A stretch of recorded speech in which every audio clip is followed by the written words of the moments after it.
जय श्री राम दोस्तों, आप सभी को हमारे भक्ति चैनल में बहुत बहुत स्वागत है। आज हम सुनेंगे महाभारत में श्री कृष्ण और विदुर की बहुत ही भावुक और प्रेरणादायक कथा आती है। यह कथा बताती है कि भगवान को धन दौलत नहीं बल्कि सच्चा प्रेम और भक्ति प्रिय होती है।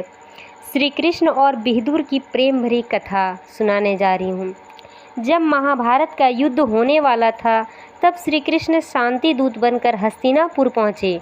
उनका उद्देश्य था कि किसी प्रकार कौरव और पांडवों के बीच युद्ध टल जाए और लाखों लोगों का विनाश ना हो। हस्तिनापुर में जब यह समाचार पहुंचा कि स्वयं श्री कृष्ण आने वाले हैं तब पूरे नगर में उत्साह फैल गया। महाराज धृतराष्ट्र ने दुर्योधन से कहा कि भगवान के स्वागत की भव्य तैयारी की जाए। दुर्योधन अहंकारी था। उसने सोचा, मैं इतने बड़े महल में रहता हूँ, मेरे पास अपार धन है, कृष्ण अवश्य मेरे ही महल में ठहरेंगे। उसने सोने चांदी के बर्तन सजवाए, अनेक प्रकार के व्यंजन बनवाए और महाराज महल को फूलों से सजा दिया। बाहर से सब बहुत भव्य दिखाई दे रहा था, लेकिन उसके मन में प्रेम नहीं, अहंकार भरा था। उधर हस्तिनापुर में एक छोटा सा घर था, महात्मा विदुर का। विदुर महाराज के मंत्री थे। विदुर राजमहल के मंत्री थे, परंतु उनका जीवन अत्यंत सादा था। वे भगवान कृष्ण के परम भक्त थे। उनके घर में ना तो सोने के बर्तन थे और न ही राजसी भोजन, लेकिन उसके हृदय में श्री कृष्ण के लिए अपार प्रेम था। जब श्री कृष्ण हस्तिनापुर पहुँचे तब दुर्योधन बड़े अभिमान से बोला, हे माधव, मेरे महल में आइए, मैंने आपके लिए विशेष भोजन की व्यवस्था की है। श्री कृष्ण मुस्कुराकर बोले, दुर्योधन, जहाँ प्रेम नहीं होता वहाँ मैं नहीं जाता। मैं उस घर में जाऊँगा जहाँ स्नेह और भक्ति हो। इतना कहकर श्री कृष्ण सीधे विदुर के घर की ओर चल पड़े।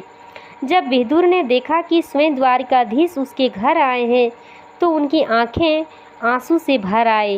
वे खुशी से कांप उठे। उन्हें विश्वास ही नहीं हो रहा था कि जगत के पालनहार उसके छोटे से घर में आए हैं। विदुर की पत्नी उस समय घर में केले लेकर आई थी। वे भी श्री कृष्ण को देखकर इतनी भाव विभोर हो गई कि उन्हें कुछ होश ही नहीं रहा। प्रेम में डूबकर वे केले को छील छील कर कृष्ण को खिलाने लगी। लेकिन प्रेम की मस्ती में वे भूल गई फल खिलाना है या छिलका। वे केले के छिलके श्री कृष्ण को देती जा रही थी और फल फेंकती जा रही थी। श्री कृष्ण बड़े आनंद से वे छिलके खाते जा रहे थे। तभी विदुर ने यह दृश्य देखा। वे घबरा गए और बोले, अरे आप क्या कर रही हैं? प्रभु को केले के छिलके खिला रही हो। विदुर की पत्नी को जब होश आया तो वे शर्म से भर गई। वे रोने लगी, लेकिन श्री कृष्ण हंस पड़े और बोले, विदुर, आज जो स्वाद मुझे इन छिलकों में मिला है वह राजमहल के पकवानों में नहीं मिल सकता, क्योंकि इसमें प्रेम मिला है, भक्ति मिली है। यह सुनकर विदुर की आंखें भर आई। उन्होंने हाथ जोड़कर कहा, प्रभु, आपके जैसा दयालु कोई नहीं। उस रात श्री कृष्ण ने विदुर के छोटे से घर में विश्राम किया। बाहर महलों की चमक थी, लेकिन भगवान का मन उस झोपड़ी में लगा जहाँ सच्चा प्रेम था। अगले दिन जब दुर्योधन को यह बात पता चली तो उसे बहुत क्रोध आया। उसने पूछा, मेरे राजसी भोजन को छोड़कर आप विदुर के घर क्यों गए? तब श्री कृष्ण ने शांत स्वर में कहा, अहंकार से दिया गया भोजन मुझे स्वीकार नहीं।